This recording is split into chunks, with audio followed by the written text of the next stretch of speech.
This UCSD TV program is a presentation of University of California Television. Your support makes UCTV's programming possible. Contribute online at uctv.tv/support. Check out the YouTube original channel UCTV Prime at youtube.com/UCTV Prime. Subscribe today to get new programs every week.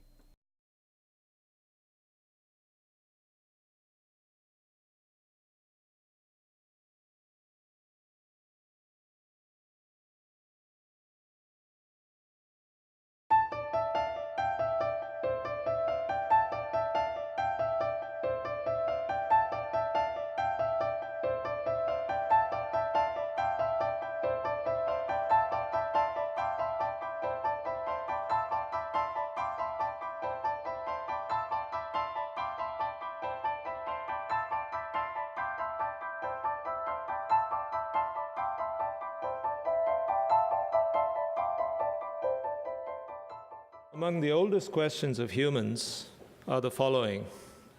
Who are we? What are we doing here? Where did we come from? How did we get here? And where are we going? Two of these questions are now tractable for scientific inquiry. And they are, where did we come from and how did we get here? And this subsumes the subject of anthropogeny, explaining the origin of humans. Our mission statement is as follows. We use all rational and ethical approaches to seek all verifiable facts from all relevant disciplines to explore and explain the origins of the human phenomenon.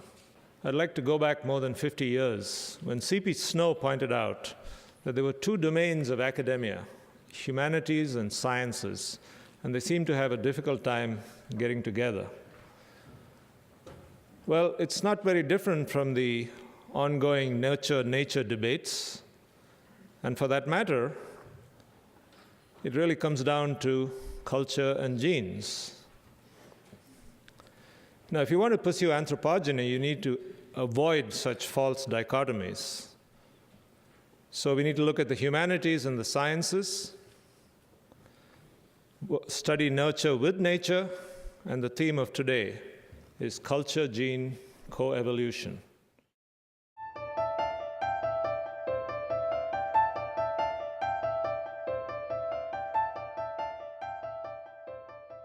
So evolutionary biologists tend to think of the interaction between genes and traits as a one-way street. Genes influence traits, and they do so generation to generation, unless a mutation happens in a gene, in which case its function might be changed, and as a consequence, the trait that it influences might appear different. And from that time forward, there's a faithful inheritance of that interaction. And this kind of a model of direct interactions works well for many kinds of traits, eye color, for instance. But when we're talking about culture, the situation can be a lot more complex. So instead of having direct interactions, we can have situations where a change in a cultural trait may precede any or happen in the absence of any genetic change. And it may, in fact, set up a situation where a particular kind of genetic change is favored. So culture can lead the interaction. But the converse can happen as well. A change genetically could potentiate a cultural change by establishing a situation where a particular kind of, for instance, cognitive capability becomes possible, but that may not actually happen until much later. And so we can have a decoupling in time of genetic and cultural interactions. So these sorts of interactions are, can be more subtle, they can be more complex, and they can be separated in time. Now, all that makes it difficult to study gene-culture interactions, but one kind of interaction that I'm quite interested in studying, in some cases we can begin to suss out what those interactions are because it's a fairly dramatic cultural change. And I'm talking about the change that happened when our ancestors moved from this environment, which was in some ways very nice, it's warm, there's a lot of water, there's quite a lot of food, into this environment. And this happened several million years ago when East Africa began to dry up, and the habitats that our ancestors were living in began to shrink, forcing them out into a very, very different kind of environment where their food options were really quite different. And out of this shift, we see a large change in diet that I want to talk about today. Chimpanzees, which we'll consider for the next couple minutes as a kind of proxy for our ancestors, our common ancestors, are largely fruit-eating animals. They do eat some insects, so they're quite famously sometimes eat meat, but it's important to recognize that these contributions are relatively small compared to fruit and to some extent leaves and tubers. In contrast, our Australopithecine ancestors out on the savanna were scavenging meat. They probably became better and better at hunting meat, and to some extent they were eating starchy tubers as well. But this is a radical shift in diet, and it happened relatively quickly. It was probably initially driven entirely culturally, and the question I want to ask now is, what impact did that have on our genetic makeup? If you think about it, this kind of change, it's pretty easy to say, don't eat fruit, eat meat, but if you think about all the different things that had to happen for this to be successful, it's quite a wide range of traits. So, of course, foraging methods have to change. There are a number of components that might go with that, we might imagine. The food itself is different. We have to handle it differently in terms of extracting nutrients, storing nutrients, mobilizing nutrients, detoxifying secondary compounds. We have to chew it differently.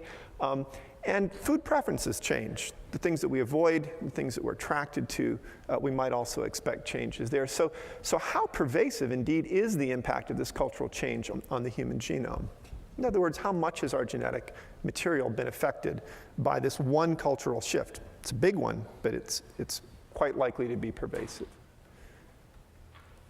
So one way we can begin to think about this is to look at the way in which our genes are used, and the way in which they're expressed in different tissues in the body. And so we're embarking on a project in my lab to look at what we might call tissues of interest for comparisons of gene expression. The utilization of the genome, which is different between different tissues. For instance, you don't express the same genes in your muscle cells as you do in your brain, and for good reason. Those tissues have different demands, and so different sets of genes are utilized. So what we want to think about now is how that's changed as a result of this cultural shift to a different kind of diet. And some of the tissues we've been looking at are brain, muscle, liver, adipose tissue, fat, that's what we normally call it, and kidneys, because these have particular kinds of interest in terms of thinking about dietary shifts. So this is a plot. I'm just going to walk you through this because it probably looks a little bit unfamiliar, where we're looking at pretty much every gene in the human genome and asking, does your brain make more of it, or does the chimpanzee brain make more of it? And the way this plot works is that genes that are expressed at very low levels are at this end of the plot, and genes that are expressed at very high levels are at this end of the plot. And every dot is a different gene. If that gene is above the center line, that means it's higher, the expression's higher in humans, and if it's below the center line, it means it's higher in chimpanzees. And if the dots are colored, that means it's a statistically significant difference. And the thing to notice here is that a lot of genes are differentially expressed between humans and chimpanzees. Not surprising, we think of our cognitive capabilities as pretty much our carrying, like our prideful thing about what makes us unique as humans. But maybe what's a little humbling is that genes that are higher expressed in humans and chimpanzees, it's about symmetrical. It's about 50-50. And there's no obvious way for us to tell, just looking at a plot like this, which of these genes might be the result of that dietary shift, and which of them might be associated with other kinds of human cognitive capabilities, or uniquely chimpanzee cognitive capabilities. I mean, who knows, right? But if we look at a different tissue, like fat, we see a different kind of plot. And again, we're looking at every gene in the genome now and asking the degree of differential regulation. And what you see here is a greater degree of asymmetry. There are a lot more genes that are expressed at a high level in humans, that differentially at a high level in humans relative to chimpanzees. And so this asymmetry is implying that there's something physiologically different about fat in humans. More has changed during human origins than has changed during the comparable time in chimpanzee evolution. And we can look at these aren't just anonymous dots. We can actually figure out what they are, and we can ask what kinds of genes have shown the biggest changes. And not surprisingly, a lot of those genes are involved with either the uptake, the transport, or the metabolism of fat. In fact, almost all of those dots are genes that are expressed at a higher level in human beings, and they're pretty specifically involved in dealing with different kinds of fat. So that looks like an example of culture having a big impact on human gene utilization. Another way we can think about this impact on the human genome is to ask, where are the significant mutations happening during human origins?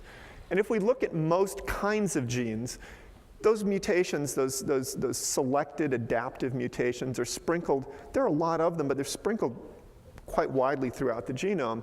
If we look at the immune system, there are many such mutations. Not surprisingly, we're always faced with new kinds of challenges in terms of adapting to pathogens.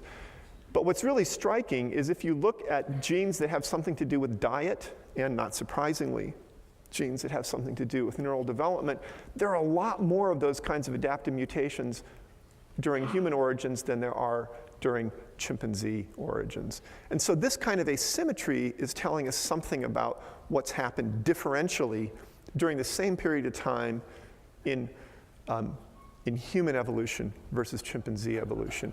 This maybe is not surprising. We know our brains look and function differently. This is something that we didn't really know so much about until recently, but it suggests that there's been a lot of evolutionary action, a lot of adaptation going on in the kinds of genes that are associated primarily with our diet.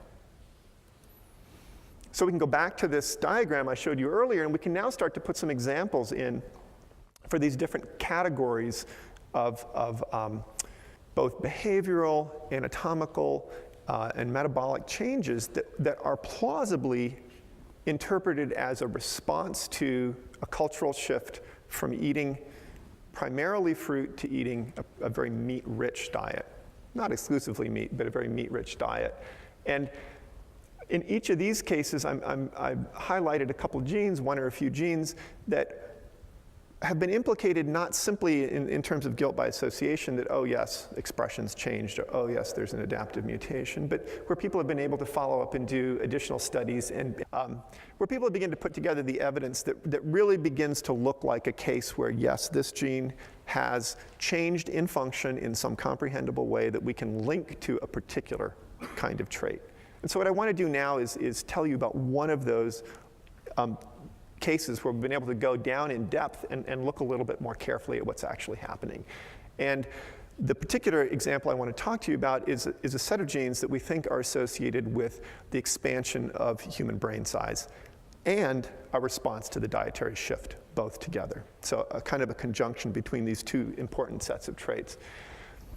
A couple of years ago, actually it's been quite a while now, a paper was published called The Expensive Tissue Hypothesis by Peter Wheeler and Leslie Aiello, and they pointed out that the brain is a very metabolically demanding tissue. It burns a lot of calories, and it does it all the time. And our brains are about 2.5 times the volume of chimpanzee brains. They're also higher densities of neurons, and consequently we burn a lot more energy with our brains than chimpanzees do. So it's great to have a big brain, but it comes at a cost. And given that our basal metabolic rates are roughly a function of our body size, if you're going to grow proportionally a larger brain, you're going to have to take that energy from somewhere else. In other words, energy is a zero-sum game. If you're going to make a much bigger brain, something's got to give. And they propose some possible trade-off tissues, gut, muscle, and fat being the ones that they mentioned, just to give you a sense of how big a difference this is. I mean, look at this. Over 11 watts per kilogram versus just a little over 1 in the rest of your body. So your brain costs you a lot. So how can you do this? And a lot of effort has gone into finding this trade-off in terms of gross organ size. Shorter guts. Are we less muscle? Do we have different amounts of fat and so forth? But it occurred to us that one of the places where this trade-off might actually be accomplished is at the level of gene function, or more specifically protein function here. And we focused our attention on a group of genes that are involved in producing transport molecules that move sugar across cell membranes. The reason we became interested in these genes is they show differences in expression, and they show unusual accumulations of adaptive mutations. And it just began to click in our heads that this might be an interesting place to look. And so we began looking at these sugar transport molecules. And what we found was something very interesting. There are different versions of these sugar transporters in different organs in your body. And there's one that works primarily in your brain, and there's another one that works primarily in your skeletal muscles. And what we did was look at the level of expression of those genes in the different tissues in humans and chimpanzees, and also in rhesus macaques, to be sort of an outgroup comparison. And what we found was that in human brain, the brain transporter is expressed at about 2.5, 3 times the level as it is in chimpanzees. In other words, you're making a lot more sugar transporter in your brain than a chimpanzee is on the cell surface of your neurons. And conversely, in skeletal muscle, chimpanzees make more sugar transporter and you make less. And so this fits the prediction of the expensive tissue hypothesis in the sense that there's an allocation of a fixed amount of resource and you're putting more of it into the brain than you are into skeletal muscle, and chimpanzee is proportionally putting more into its skeletal muscle and less into its brain. So that fit the predictions pretty well.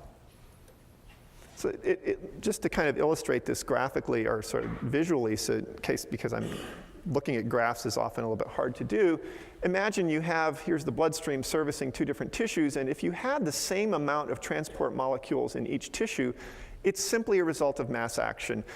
About the same amount of glucose is going to cross the cell membrane in both of those tissues. But if you now double the number of transporters here and have the number of transporters there, which is about the difference we see, it's actually even a bigger difference in that, but if you just make that difference, what you're going to end up with is a differential transport of glucose into the brain relative to skeletal muscle. Now, you might wonder whether that's really enough to make a difference in terms of brain function. And here we can turn to human genetics and look for some answers, and the answer, I would argue, is that yes, this does make a difference. Oh, I should just say before I get to that, we do also see an accumulation of adaptive mutations in the regulatory regions of these genes, these regulatory regions being the ones that are responsible for changing expression levels in the different tissues. Now, why do we think this is functionally significant?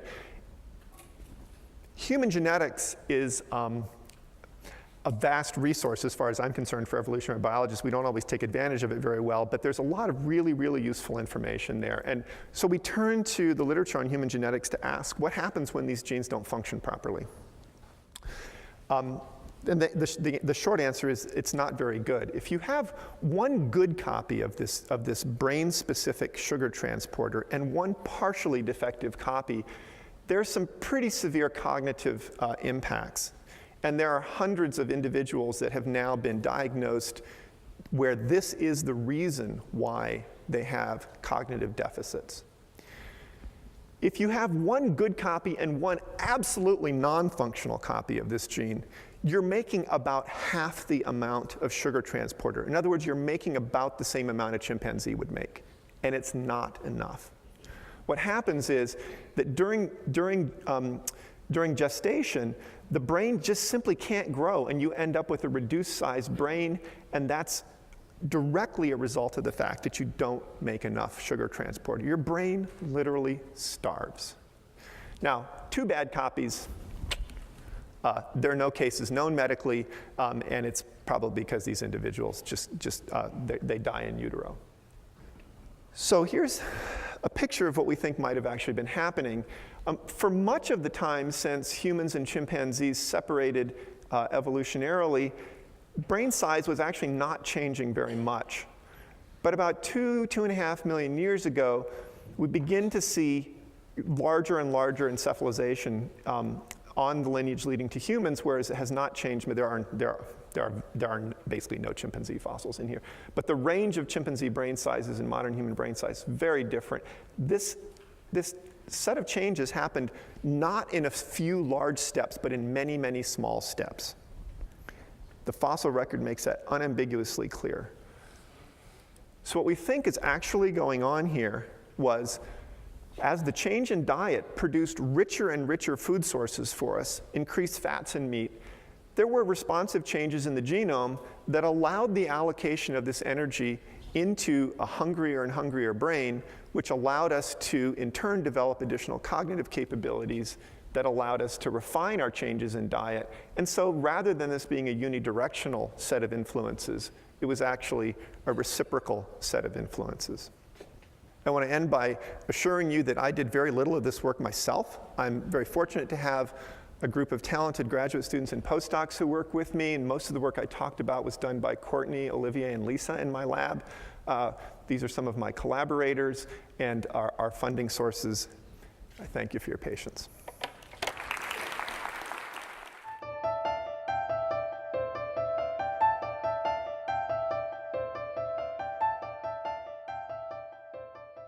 What I actually want to focus on, let's see if I can, is our interest in studying diversity in Africa.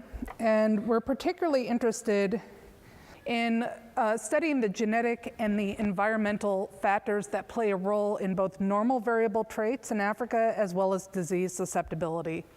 So just looking at these photos of some of the people who have been participants in our studies from different regions in Africa, you can see a lot of diversity. There's a lot of phenotypic variation, there's a lot of cultural diversity, there's a lot of linguistic diversity, and a lot of genetic variation. In fact, we see the highest levels of variation, genetic variation, both within and between populations in Africa compared to other regions of the world. And the reason for that simply reflects our evolutionary history. And as you heard in some of the earlier talks, it's thought that anatomically modern humans arose in Africa within the past 200,000 years, and that one or a few small numbers of small populations migrated out of Africa in the last 50 to 100,000 years, giving rise to all other populations around the globe. Now, you also heard that when they left, they ran into Neanderthals and other archaic species, and there may have been some small amount of gene flow or admixture, and very likely that may have occurred in Africa as well.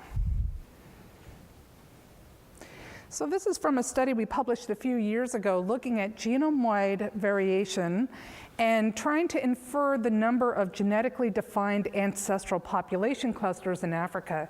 And those are represented by the different colors. Okay, so if you see all these different colors are representing a lot of genetic variation within the continent of Africa.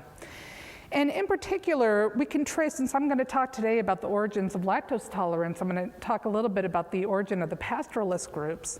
So for example, the Nilotic-speaking groups are thought to have originated in southern Sudan, and we can trace migrations into East Africa, into Kenya and Tanzania. And then we have the Cushitic-speaking groups from Ethiopia who migrated into Kenya and Tanzania. The Nilotic migration was about 3,000 years ago, and the Cushitic one about 5,000 years ago. So the other thing we're particularly interested in is trying to identify targets of natural selection in the human genome. And we're interested in that because these are likely to contain genetic variants that are functionally important for adaptation to diverse environments and during human evolution. And they may also play a role in disease susceptibility. So for example, genetic variants that may have been adaptive 10,000 or 20,000 years ago may not be so adaptive in today's modern environment. And so looking here at just a few of the populations we've studied, we see people who have very diverse diets, hunter-gatherers, agriculturalists, pastoralists. They live in different climates, desert and tropical, high altitude, low altitude, and so on, and they've likely experienced local adaptation.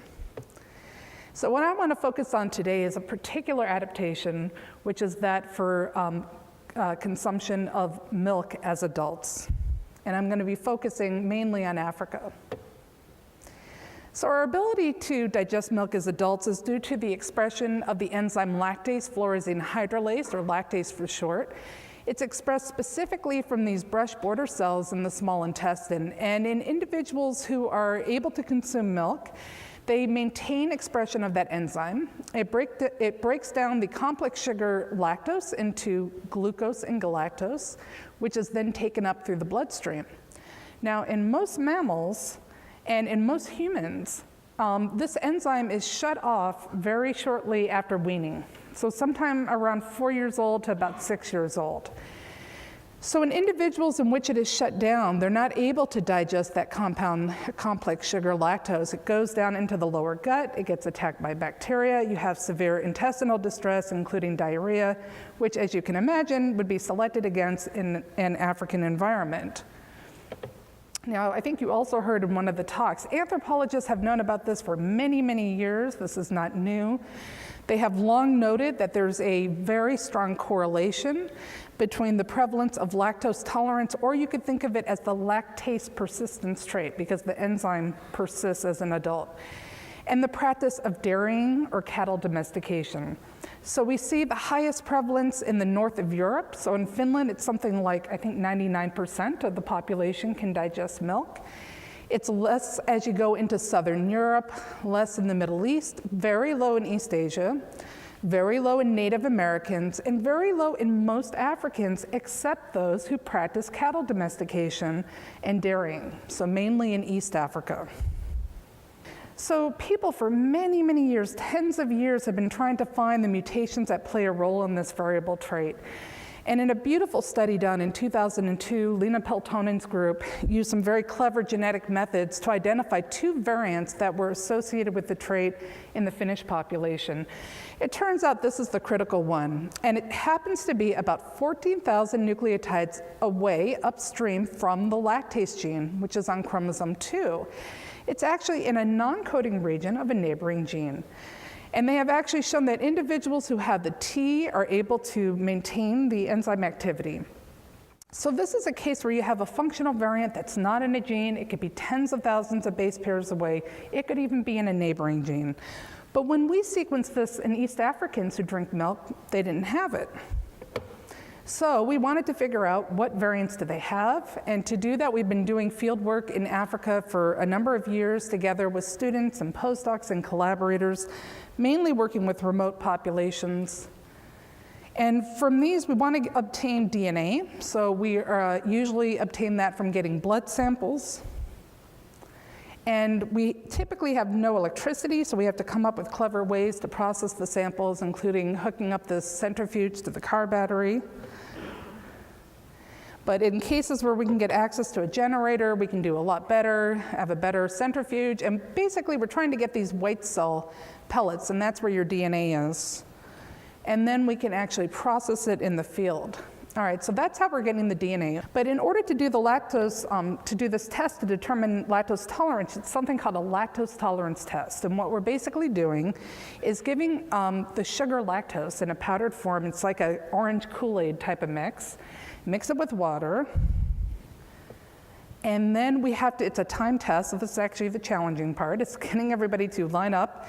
And everybody drinks this at one time. And we take a baseline glucose measurement from the blood. And then we're basically, the last group was the Maasai. This is a group from southern Ethiopia who are pastoralists. And then we're going to just use a diabetes monitoring kit that many of you are probably familiar with. So we can just get a finger prick of blood and then measure glucose levels in the blood. And we do that every 20 minutes over an hour.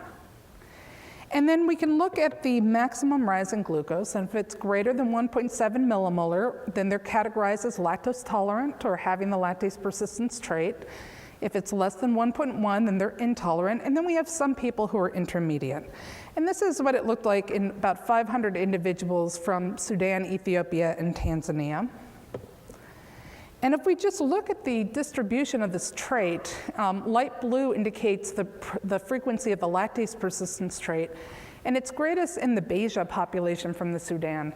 They are pretty hardcore pastoralists. They drink several liters of actually camel's milk, more so than cow's milk per day. But we see that the trait is very prevalent throughout East Africa, which has a tradition of cattle domestication and dairying.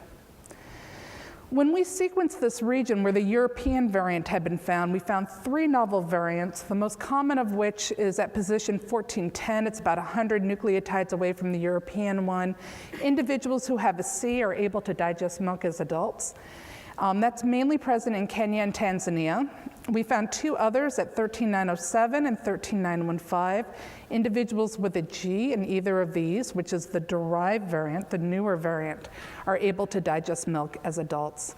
And we also looked at some genetic markers in the region so we could reconstruct the evolutionary history.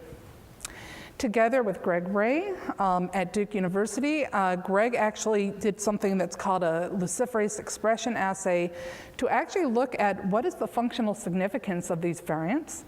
And he was able to show that there is a significant increase in gene expression from vectors that are driven that have this, the derived variants associated with lactose tolerance, as opposed to the ancestral variants. So we were able to demonstrate a functional difference.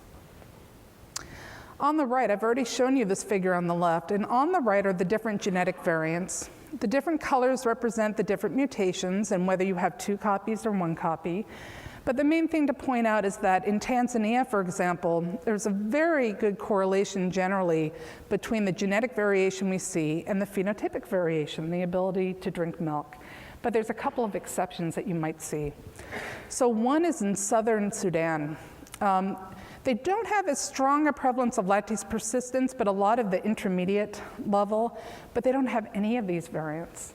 And also a real mystery to me was the Hadza, who are traditional hunter-gatherers in Tanzania. According to this, almost 50% could digest milk.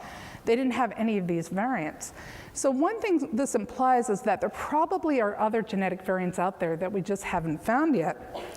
Now, in regards to the Hadza, I really don't know what's going on with that. I thought, well, maybe there's a mistake, because we only looked at about 18. So my students just came back from the field. They measured this in about 100 more people. We're still finding it. Frequency is a little bit lower. We're finding it at about 30%, but it's clear. So we don't know why. One thing that I've hypothesized is that lactase fluorescein hydrolase plays a role in breaking down other carbohydrates. Fluorescein, which is present in the root and bark of certain plants of the Rosacea family. So maybe it's playing a role in some other aspect of diet. Or maybe they had cattle in the past and we don't know it. But I think that's unlikely. We have more work to do to find out. Now, what sort of genetic signature of selection did it leave? So let's imagine that this red dot represents a new mutation that results in increased expression of lactase. And it occurs on a chromosome that has these flanking variants shown in yellow and green. If it increases the fitness of the individual who has this mutation so that they have more children and their children have more children and so on, it's going to rapidly increase in frequency in the population, and it's going to drag with it these neighboring variants. So if you have someone who has 2 copies of this mutation, they're going to have 2 copies of the yellow and 2 copies of the green. And we call this extended haplotype homozygosity. And it's what you see when there is a selective sweep. But over time, recombination and mutation is going to shuffle that up. So what do we see? We see a whopping signature of selection at this locus. In red are individuals who have 2 copies of the C variant that's associated with lactose tolerance in the East Africans. And when we look at markers along the chromosome going up 3 million nucleotides, we can see that they're identical for up to 2 million nucleotides or more. And if we look at chromosomes that have the ancestral allele, they don't extend at all, typically about 1,800 nucleotides. Very similar pattern is observed for the European variant as well. So that means it rapidly rose to high frequency due to selection. If we look at the relatedness or the evolution of the chromosomal regions that have these different mutations, this is just a network showing how they're related. So chromosome sections that have the European mutation are in blue, and the common East African one are in red, and the other 2 are shown here. The point is that they arose independently. So you have a case of different mutations in different geographic regions are arising due to a strong common selective force, and we call this convergent evolution. More recently, a postdoc in my lab, Alessia Ranciaro, has sequenced well over 1,000 individuals from many regions of the world for this candidate region that has the lactose tolerance mutations. I've kind of switched the color scheme here. I apologize for that. But here's that 1410 variant shown in kind of this teal color. And it's very common in Tanzania and Kenya predominantly. We see the other two variants more often in the Middle East or in Northeast Africa. And here's the European variant right here. Interestingly, that's in some of the Western pastoralist groups like the Fulani and the Mozabite. Now, where did that come from? We have no idea, but I would guess probably through the Iberian Peninsula. It's very interesting to find out where that may have come from. Another interesting thing is that here in South Africa, even amongst the San hunter-gatherers, we see a low frequency of the East African variant, suggesting that pastoralism was introduced into that region from East Africa. If we look at this is like a heat plot showing you the darker the intensity, the higher the frequency of the variant. So that 1410 variant is most common in East Africa, and I think that's where it arose. The 13915 is most common in the Middle East, and that's where it likely arose, and 13907 in Northeast Africa. Now, these are great markers for also tracing migration events, because we can actually trace the migration from these different regions. We can also, together with members from Jonathan Pritchard's group, we inferred the age of these variants. And the 1410 variant ranged in age from about 3,000 to 7,000 years. The oldest age estimates are in the Cushitic speakers and the Nilotic speakers. We can't say for sure which one it arose in. I would guess Cushitic, only because we don't see it in southern Sudan, which is where this population originated from. Wherever it came from, it rapidly spread between the populations. There had to be interbreeding. Together with selection caused it to rise to high frequency in both. Together, and the timing of this happens to correspond with the introduction of cattle domestication, so it's a great example of gene culture coevolution. Indeed, for the European variant, we inferred the age of that to be about 9,000 years old, and it's thought that cattle domestication originated in North Africa or the Middle East somewhere between about 8 to 10,000 years ago. It was introduced across the Sahel into Western Africa somewhere in the past 6,000 years, but it was not introduced south of the Sahara until about 5,500 years ago, corresponding beautifully with our date estimates for the East African variants. And it was not introduced into Southern Africa due to this tsetse belt. It's called a barrier of these tsetse flies that attack cattle and cause illness in humans. It wasn't introduced until the past 2,000 years. Now, this is just some examples of some of the archaeological evidence for pastoralism. There are these beautiful cave paintings. Here's one that's from Northern Africa, dated to 4,000 to 2,000 BC. We have another one from Southern Africa. And one of the questions arises then, where did the pastoralism in Southern Africa originate? Well, the Bantu-speaking people are thought to have brought it there in the last 2,000 years. They're thought to have originated from the Great Lakes region, but originally their homeland was in Western Africa. But they must have either adopted the cultural practice of cattle domestication or admixed with people. And interestingly, my student Jibril Herbeau has looked at a Y chromosome genetic marker, which is inherited through the male lineage. And this is one that was actually studied by Brenna Henn a number of years ago, and it's a great marker for this migration of pastoralists from East Africa. And when he looked at a number of groups, he found it at highest prevalence in Southern Cushitic-speaking groups, and we think this may have been a likely source of the origin of the migration of pastoralists into that region. I'm often asked the question, are humans still evolving? I think the answer is yes. And I just want to thank the many, many collaborators, funding agencies, and particularly the people who contributed to this project in Africa. Thank you.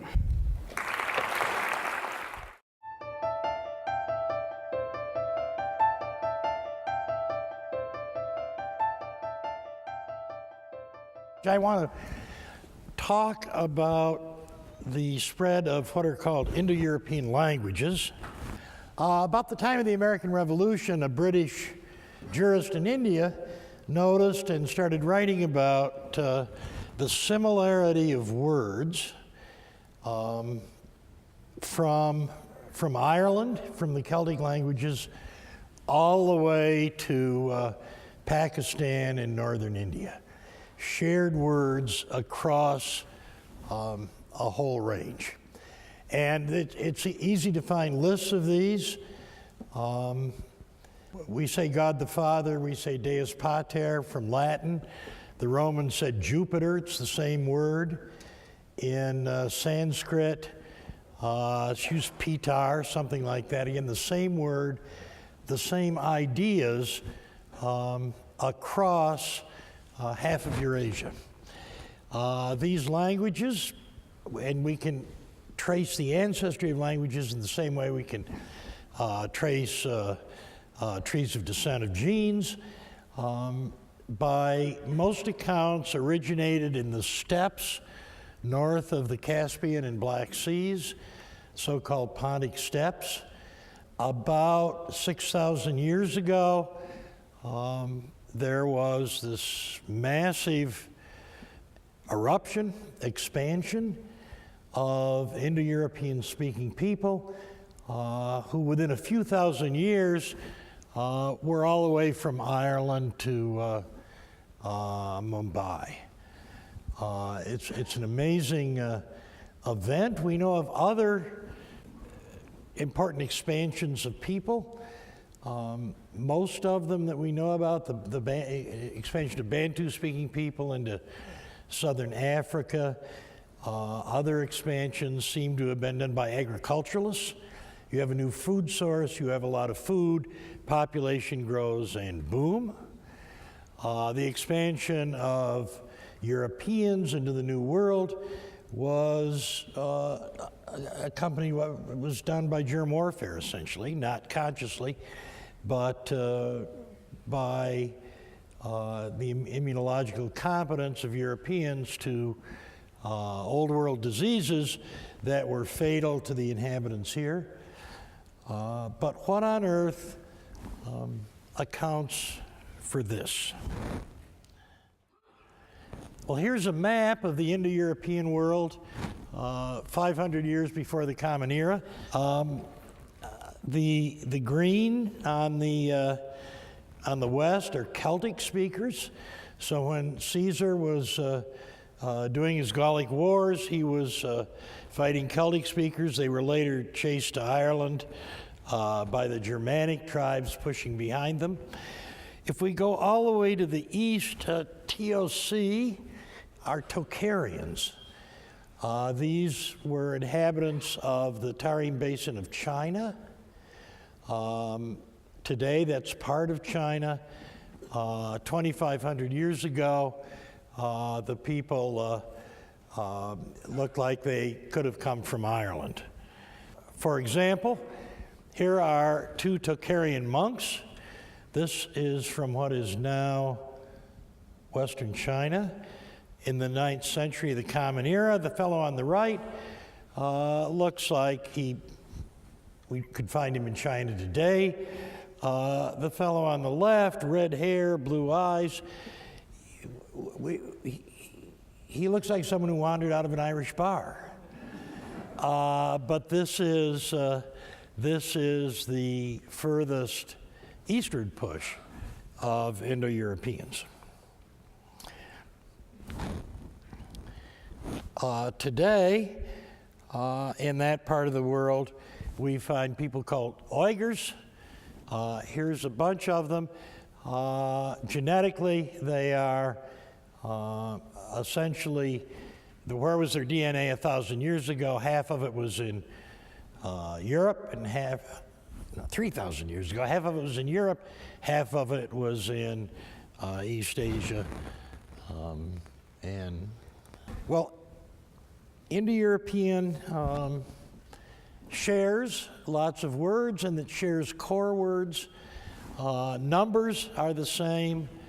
Body parts.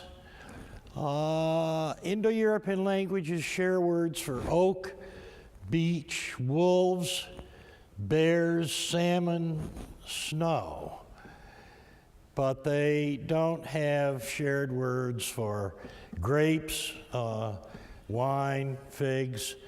There's a very clear signature in shared language of the origin of these people. Proto-Indo-European, the reconstructed ancestral language, has lots of words for milk. Proto-Semitic, the ancestral language of the civilizations of the Middle East, doesn't have any words for milk. There were horses, sheep, cattle, pigs, goats. copper but not iron. This is pre-Iron Age. Carts, weaving. The weaving of the Celts in France in Roman times is nearly identical to how it was done in the Tarim Basin by those Tocharians. These were warriors. These were raiders of the plains with patrilineal clans, wolf totems, young male warriors, very familiar from folklore and fiction. They were pretty backward. At the time that they were expanding and occupying half of Eurasia, the Sumerians had the wheel, they had writing, arithmetic, cities, irrigation systems. This was the center of civilization in the Middle East, in the Fertile Crescent. North of them, all these PIE cowboys had domesticated the horse, but not much else. All right, now for a 1-minute history of Europe. About 35 to 45,000 years ago, modern humans, people that look like us, occupied Atlantic Europe. And we call these the foragers or the hunter-gatherers. Then, shortly after 10,000 years ago, farming spread from the Anatolian Peninsula there, this way, and spread as a kind of concentric waves of advance across Europe. So we have foragers at 40,000, farmers at 8,000. For years in human genetics, the argument has raged about whether modern Europeans are mostly descended from the farmers or the hunter-gatherers. The recent genetic data suggests none of the above, neither one. Most European genome seems to be descended from someone else. But about 4,000 years ago, archaeologists speak of Old Europe, and this is Old Europe, just across the Bosporus from the Anatolian Peninsula. Old Europe was these Europe's first farmers. They lived in dispersed settlements, no palaces. The elite lived the way everyone else did. And let me say something about the significance of dispersed settlements. If you fly over rural Iowa today, you'll see farms with farmhouses, and the farmer and his family lives on his farm.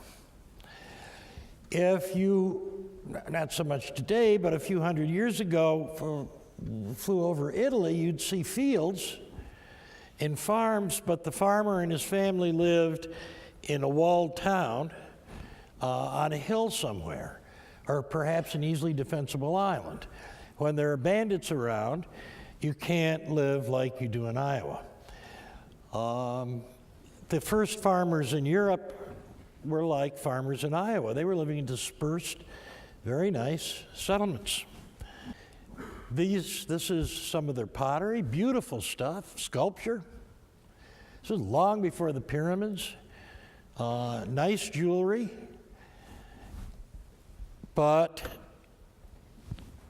their whole system was trashed. It was destroyed.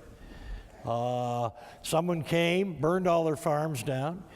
The place looked abandoned for a while, and when they rebuilt in walled towns on hilltops and on defensible islands. Something had come and trashed this apparently wonderful place. Oh, okay, so there's some gold jewelry of these early European farmers that, as our best guess is, the Indo-Europeans destroyed. So what was going on at this time north of the Fertile Crescent, north in the plains of Central Eurasia? Well, here's one imaginary version of it. Ovid among the Scythians somebody milking the horse for lunch. Today, here are some people from the same region milking a horse. Now, if you look at a map, what jumps out at you is that the distribution in space of Indo-European languages is the same as the distribution of that 13910 lactose tolerance mutation that Sarah was just speaking about. It's just real clear. It's the same mutation in an Irishman or a Pashtun in Afghanistan, common descent. The map is trying very hard to tell us that they spread together, but and we know from other evidence that Sarah summarized that there's a tremendous selective advantage to lactose tolerance. What is it? Your physician will talk with you about lactose tolerance, but his concern and yours is flatulence. Because if you can't digest that lactose, something else does, and you get diarrhea and it's quite uncomfortable. But is that a big selective advantage? Well, I have my doubts, but if we take a look at milk, there are some pretty important energetic phenomena here. A liter of cow's milk has 250 calories from lactose, 300 from fat, and 170 from protein. Now, if you're not lactase persistent or lactose tolerance, they're synonyms, whether or not you get gas, you don't get those 250 calories. So this mutation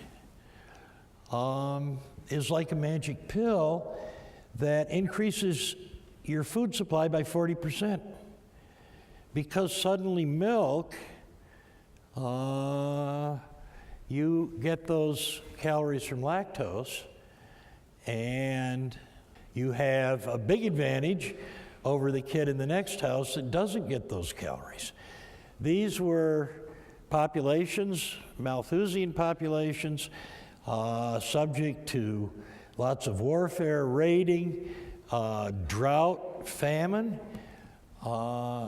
Hungry children are an ugly thing to see, but if times are bad and this child has the magic pill, 13910, has 40% more calories than the others. This, I think, must be the basis, the ecological basis of this advantage of lactose tolerance and of this spectacular eruption of people. Well, what most people in the world have to do if they're going to live off milk is turn it into cheese. You ferment it, ferment away the milk sugar, and then it doesn't bother you to try to digest it, but you've lost the energy. So if you take a liter of milk, turn it into 100 grams of cheddar cheese, you've lost 45% of the energy, and energy is the critical nutrient in low-tech human societies. Well, cattle came across Anatolia with the first farmers, turned around and started moving east again, but they never got much past the Urals. These Indo-Europeans seem to have come mostly from the east of the Urals, and by all archaeological evidence and all accounts, they were horse people, not cattle people. I have to back up. This is a southern African Bantu-speaking woman, a group called Herero, who lives on milk. Something like 80-90% of the diet is milk. No lactose tolerance at all. That gourd is full of milk. She's making buttermilk. When the lactose is gone, there's this horrible tasting stuff in the gourd that's a staple of the diet. No lactose in it. It doesn't poison people. At any rate, back to early Indo-Europeans, a kilo of mare's milk has 190 calories of fat and protein, 250 from lactose. A mare will yield about 5 kilos a day. That will feed 2 lactase-persistent children and about 8/10 of 1 non-mutant child. Tremendous difference. It's as if there's 2 children here and everybody gets a quart of milk, and this child gets a quart of milk and he doesn't have the magic pill and he gets 400 calories or whatever. This child has the mutation. Instead of a quart, the child is getting 2.5 quarts of milk.